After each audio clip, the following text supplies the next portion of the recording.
열왕기하 18장 1절에서 12절까지 말씀 한 절씩 교독합니다. 이스라엘의 왕 엘라의 아들 호세아 제3년에 유다왕 아하스의 아들 히스기야가 왕이 되니 그가 왕이 될 때 나이가 25세라 예루살렘에서 29년간 다스리자. 그의 어머니 이름은 아비로 스가랴 그의 딸이더라.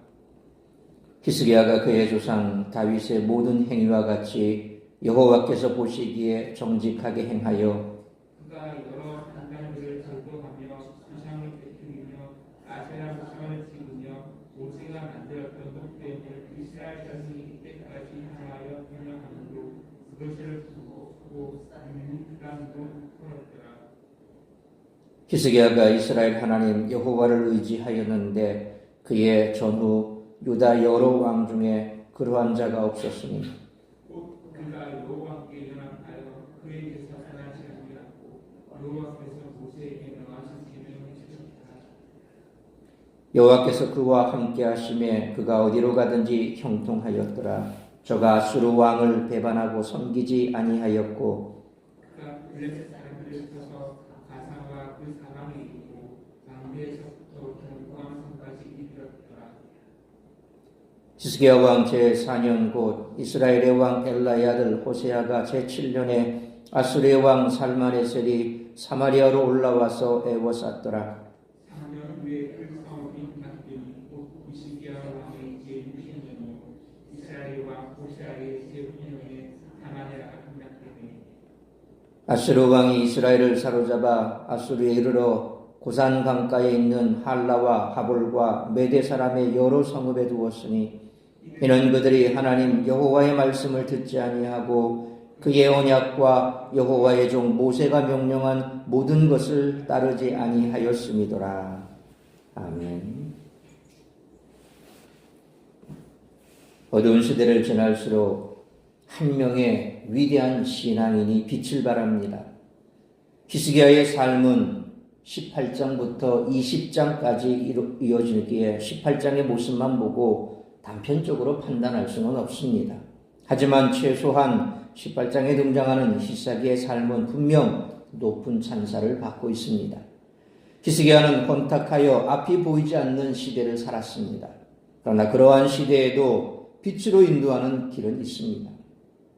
그 길을 걷는 자가 세상을 밝힐 수 있습니다. 빛으로 인도하는 길은 율법입니다. 율법을 따르는 히스기야는 유다의 형통함을 가져왔습니다. 이것은 오늘날도 마찬가지입니다. 법체계가 무너지면 나라의 근간이 흔들려 버립니다. 그것은 대통령으로부터 국민 개인에게까지 다 동일하게 적용이 됩니다. 지금 시국을 보십시오.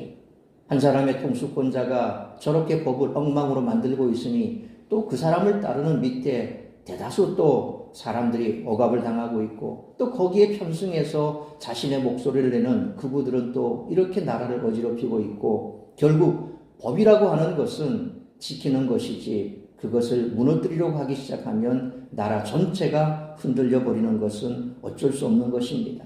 성경이 그렇고 세상이 그렇고 모든 인간사 만사가 지켜야 할 것을 지키지 않으면 결국 그 피해는 고스란히 그 법 아래 살아가는 대다수의 사람들이라고 하는 사실입니다. 우리들이 세상을 살아가는 세상 또한 그렇습니다. 주위에 오염이 되어 어둡고 혼탁합니다.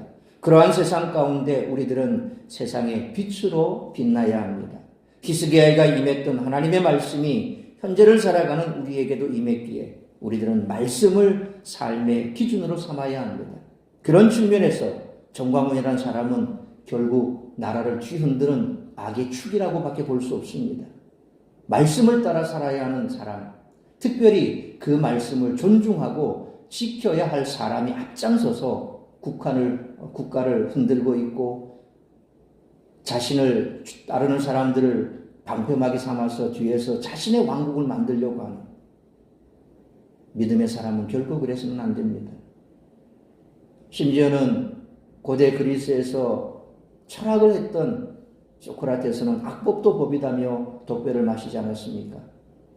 그럼에도 불구하고 그보다 더 차원 높은 하나님을 믿는 사람이 어떻게 저렇게 사람들을 선동하고 법 체계를 무시하고 나오는 방송을 보면 참 기가 막힙니다. 뭐 몽둥이 들고 쇠파이프 들고 뭐 기름 들고 어쩌고 저쩌고 뭐 그렇게 싸우라. 자신의 교회를 지킬 때도 그랬죠. 그건 자신의 교회입니다. 하나님의 교회가 아닙니다. 알박기식으로 그렇게 개발을 막으면서 화염병을 집어던지고 그게 무슨 목사입니까? 그러면서도 그 사람 밑에서 따르는 아멘 아멘 하는 사람들 보면 참 한심하기 그저없고 안타깝기 짝이 없습니다. 전쟁은 하나님의 것이지만 그것은 자신의 전쟁입니다. 하나님의 전쟁이 아닙니다. 우리는 그것을 잘 생각해야 됩니다. 어쨌거나 우리가 따라야 할 법이 있다면 그 법을 따라야 됩니다. 말씀을 훼손하는 법이 아니라고 한다면 포괄적 차별금지법과 같이 우리의 신앙을 훼손하는 법은 우리가 막아야 됩니다. 그러나 그 막는 방법도 총칼을 통해서 막는 방법이 아니라 우리의 신앙을 지키기 위해서 순교의 각오로 하면서 나아가야지 무력으로 한다는 것은 그것은 어리석기 짝이 없고 하나님이 원하는 방법도 아닙니다. 우리는 어쨌거나 말씀을 삶의 기준으로 삼아서 말씀에 순종하는 삶을 살아야 될 사람입니다.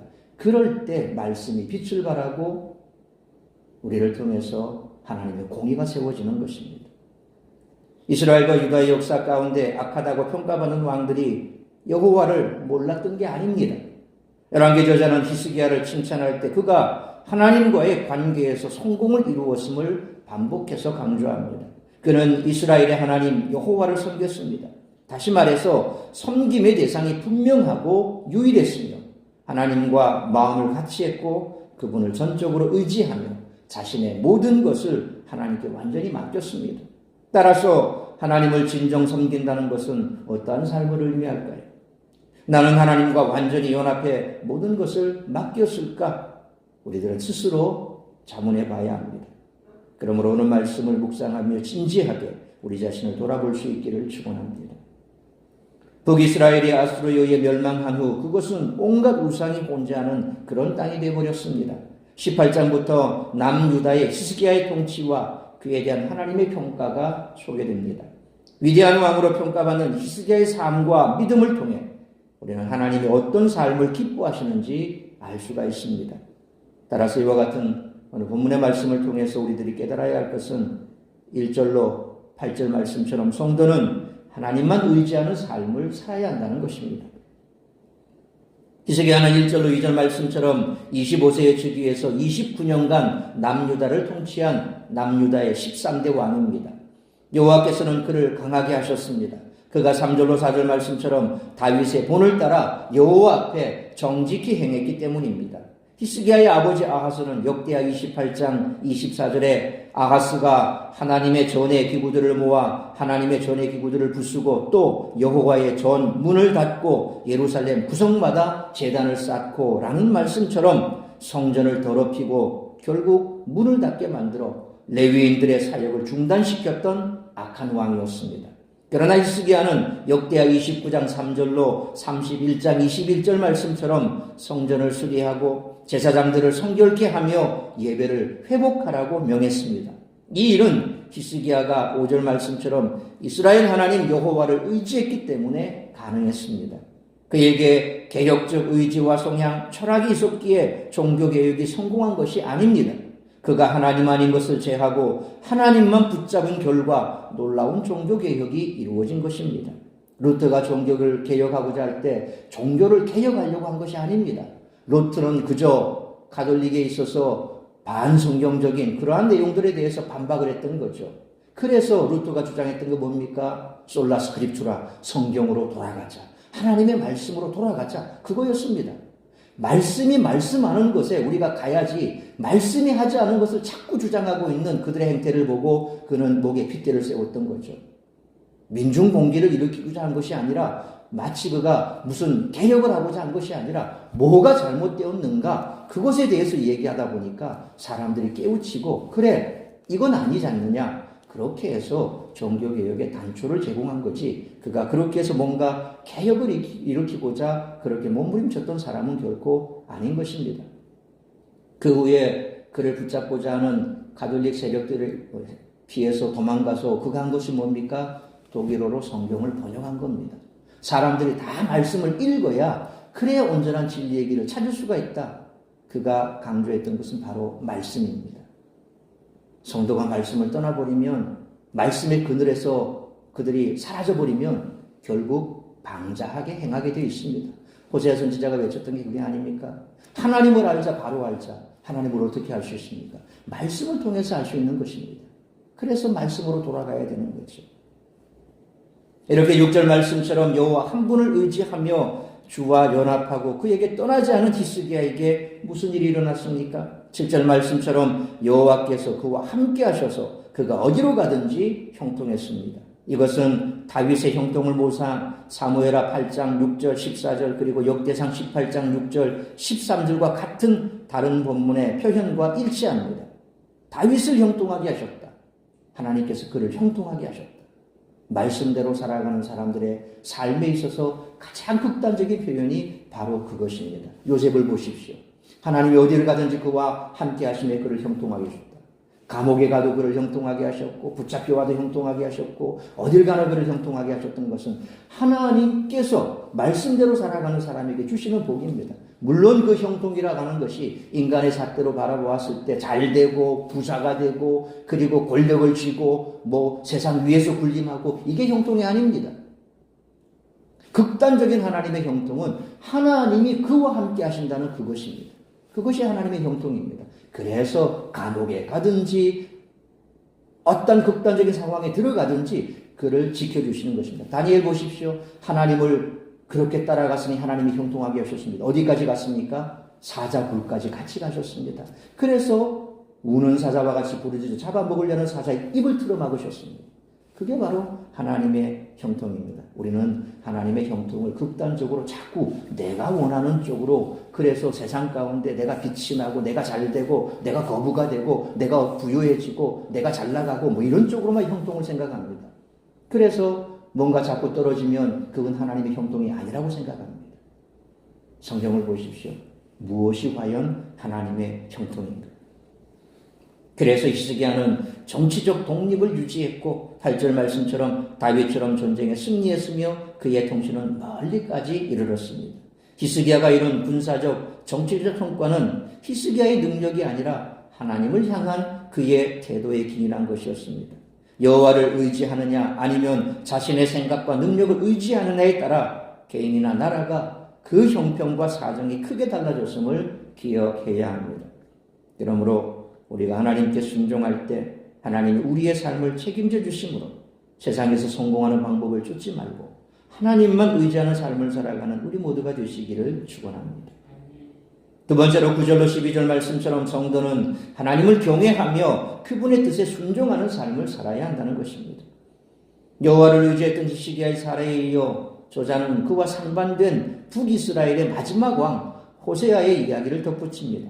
9절 말씀처럼 히스기야가 왕이 된 지 4년, 북이스라엘의 호세아가 7년째 다스리던 때에 아수르의 살마네셀 왕이 북이스라엘의 수도 사마리아를 침공합니다. 10절로 11절 말씀처럼 사마리아는 3년 만에 함락당했고 아수르의 왕은 이스라엘 백성들을 포로로 사로잡아 아수르 고산 강가의 여러 성읍에 흩어버렸습니다. 북이스라엘의 마지막 왕 호세아는 애굽과 아수르 두 강대국 사이에 낀 국제정세 속에서 자신의 백성들을 살리기 위해 두 나라의 눈치를 살폈다고 볼 수 있습니다. 그러나 그것이 가장 큰 문제였습니다. 히스기야처럼 하나님 한 분을 붙잡고 의지하면 아수르도 두렵지 않습니다. 12절 말씀처럼 하나님을 의지하지 않고 두려워하지 않으니 전통 강대국인 애굽도 두렵고 신흥 강국 아수르도 두려웠던 것입니다. 하나님 한 분을 두려워하면 다른 어떤 것도 두려워하지 않을 자유와 용기가 생기는 것입니다. 바로 그런 거죠. 다니엘도 왜 사자굴에 던져진다는 사실을 몰랐겠습니까? 알았습니다. 다니엘의 세 친구들이 금신상 앞에 절하지 않을 때 어떤 일이 벌어질 것인가를 몰랐던 것입니까? 알았습니다. 그래서 성경은 뭐라고 말합니까? 하나님께서 반드시 우리를 지키실 것이다. 그렇게 하지 아니하실지라도 우리는 결코 하나님 이외에 다른 신을 섬길 수 없다. 결국 어떻게 됐습니까? 풀무불에 던져졌습니다. 사자굴에 던져졌습니다. 결과적으로 보면 그들은 참패를 당했죠. 그러나 부물부 속에서도 사드락 메삭 아벳느고는 머리털 하나 타지 않았습니다. 사자굴에 던져졌던 다니엘도 상처 하나 나지 않았습니다. 하나님을 두려워하고 하나님을 경외하는 자는 세상이 두렵지 않습니다. 그러나 하나님을 두려워하지 않고 세상의 눈치를 보면 결국 세상 쪽으로 마음이 기울어 세상을 바라보게 되고 두려움 속에서 살 방법을 세상 속에서 찾게 된다는 것입니다. 히스기야는 하나님을 두려워했고 세상을 두려워하지 않았습니다. 그러나 호세아는 그렇지 못했습니다. 우리는 히스기야가 걸었던 그런 길을 걸어가야 할 줄 믿습니다. 그러므로 하나님을 경외하며 그분의 뜻에 순종하는 삶을 살아가는 우리 모두가 되시기를 축원합니다. 사랑하는 성도 여러분, 하나님 한 분을 붙잡으시기 바랍니다. 어떤 것도 두렵지 않을 것입니다. 하나님을 두려워하지 않으면 다른 모든 것이 두려워 막다른 선택을 하게 됩니다. 히스기야처럼 여호와를 의지하십시오. 히스기야처럼 여호와께 순종하십시오. 그러한 믿음의 태도는 우리의 삶뿐만 아니라 우리가 속한 공동체인 가정과 지역사회와 나라와 민족과 교회의 운명까지 풍요롭게 바꿀 것입니다. 그러므로 우리가 하나님께 순종할 때 하나님이 우리의 삶을 책임져 주심으로 세상에서 성공하는 방법을 쫓지 말고 하나님만 의지하고 하나님을 경외하며 그분의 뜻에 순종하는 삶을 살아가는 우리 모두가 되시기를 주님의 이름으로 축원합니다. 기도하겠습니다. 거룩하신 아버지 하나님, 은혜와 사랑을 감사합니다. 오늘도 이 새벽을 깨워 말씀으로 예배로 하루를 시작하게 하시니 감사합니다.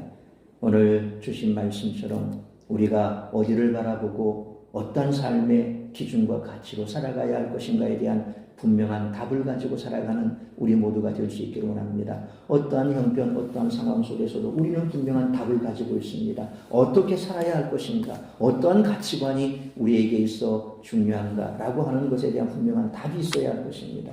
혼탁한 세상 속에서 그 분명한 답을 가지고 이 세상을 바라보며 판단하고 그래서 우리가 오직 하나님의 말씀을 기준 삼아서 하나님께서 주신 그 말씀에 순종하는 삶을 살아가는 우리 모든 성도들이 될 수 있도록 인도하여 주옵소서. 오늘 이 아침에도 말씀 앞에 우리 자신을 바라보며 다시 한번 우리 자신을 말씀으로 바로 세울 수 있는 복된 시간 될 수 있기를 간절히 빌고 소원하오며 이 모든 말씀 우리 주 예수 그리스도의 이름으로 기도하옵나이다.